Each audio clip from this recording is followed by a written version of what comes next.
वैशाख गणेश चतुर्थी व्रत कथा। आज की कथा में आप सुनेंगे धर्म केतु नामक एक ब्राह्मण की बड़ी ही भक्तिमय कथा। एक समय की बात है, पार्वती माता ने भगवान गणेश से पूछा कि हे गणेश, वैशाख महीने के कृष्ण पक्ष की जो संकटा नामक चतुर्थी आती है, उस दिन गणेश के किस रूप का पूजन किया जाना चाहिए और उस दिन भोजन में क्या ग्रहण करना चाहिए। गणेश जी ने माता पार्वती का प्रश्न सुनकर उत्तर दिया कि हे माता, वैशाख कृष्ण चतुर्थी के दिन वक्रतुंड नामक गणेश की पूजा करके भोजन में कमल गट्टे का हलवा लेना चाहिए। हे जननी, द्वापर युग में राजा युधिष्ठिर ने इस प्रश्न को पूछा था और उसके उत्तर में जो कुछ भगवान कृष्ण ने कहा था, मैं उसी इतिहास का आपसे वर्णन करता हूँ। आप श्रद्धा युक्त होकर सुने। श्री कृष्ण बोले, हे राजा युधिष्ठिर, इस कल्याणदात्री चतुर्थी का जिसने व्रत किया और उसे जो फल प्राप्त हुआ, मैं उसे तुमसे कह रहा हूँ।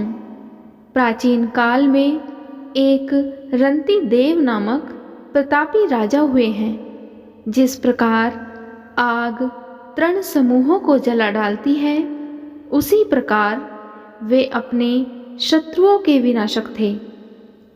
उनकी मित्रता यम, कुबेर, इंद्रादिक देवों से थी। उन्हीं के राज्य में धर्म केतु नामक एक श्रेष्ठ ब्राह्मण रहते थे। उनके 2 स्त्रियां थीं।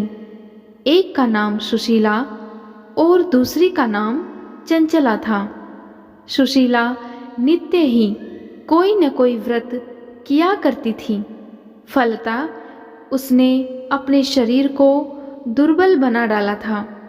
इसके विपरीत चंचला कभी भी कोई व्रत, उपवास आदि ना करके भरपेट भोजन करती थी।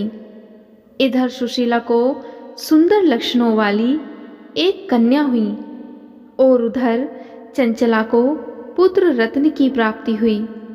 यह देखकर चंचला बारंबार सुशीला को ताना देने लगी, अरे सुशीला, तूने इतना व्रत उपवास करके शरीर को जर्जर बना डाला, फिर भी एक कृशकाय कन्या को जन्म दिया। मुझे देख, मैं कभी व्रत आदि के चक्कर में ना पड़कर हष्ट पुष्ट बनी हुई हूँ और वैसे ही बालक को उत्पन्न किया है। अपनी सोत का व्यंग्य बाण सुशीला के हृदय में चुभने लगा। वह पतिव्रता विधिवत गणेश जी की उपासना करने लगी। जब सुशीला ने भक्ति भाव से संकट नाशक गणेश चतुर्थी का व्रत किया तो रात्रि में वरदायक गणेश जी ने उसे दर्शन दिया। श्री गणेश जी ने कहा, हे सुशीले, तेरी आराधना से हम अत्यधिक संतुष्ट हैं। मैं तुम्हें वरदान दे रहा हूँ कि तेरी कन्या के मुख से निरंतर मोती और मूंगा प्रवाहित होते रहेंगे। हे कल्याणी, इससे तुझे सदा प्रसन्नता रहेगी। हे सुशीले, तुझे वेद शास्त्र वेत्ता एक पुत्र भी उत्पन्न होगा। इस प्रकार का वरदान देकर गणेश जी वहीं अंतर्ध्यान हो गए। वरदान प्राप्ति के फलस्वरूप उस कन्या के मुंह से सदैव मोती और मूंगा झरने लगे। कुछ दिनों के बाद सुशीला को एक पुत्र उत्पन्न हुआ। तदंतर धर्मकेतु स्वर्गवासी हो गया। उसकी मृत्यु के अनंतर चंचला घर का सारा धन लेकर दूसरे घर में जाकर रहने लगी, परंतु सुशीला पति गृह में रहकर ही पुत्र और पुत्री का पालन पोषण करने लगी।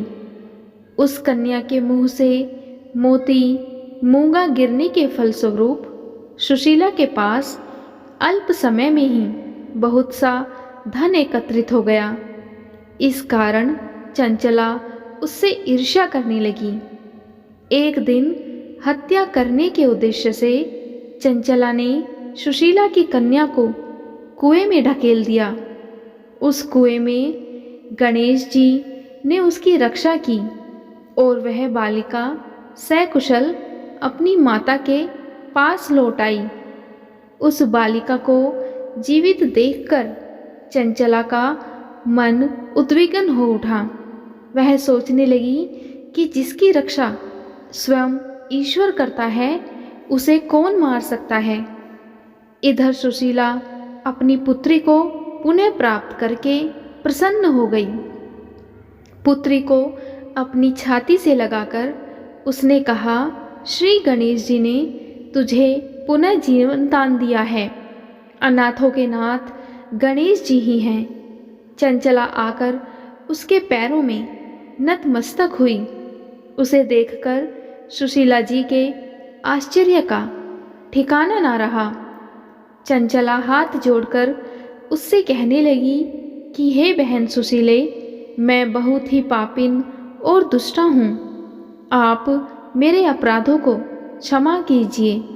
आप दयावती हैं। आपने दोनों कुलों का उद्धार कर दिया।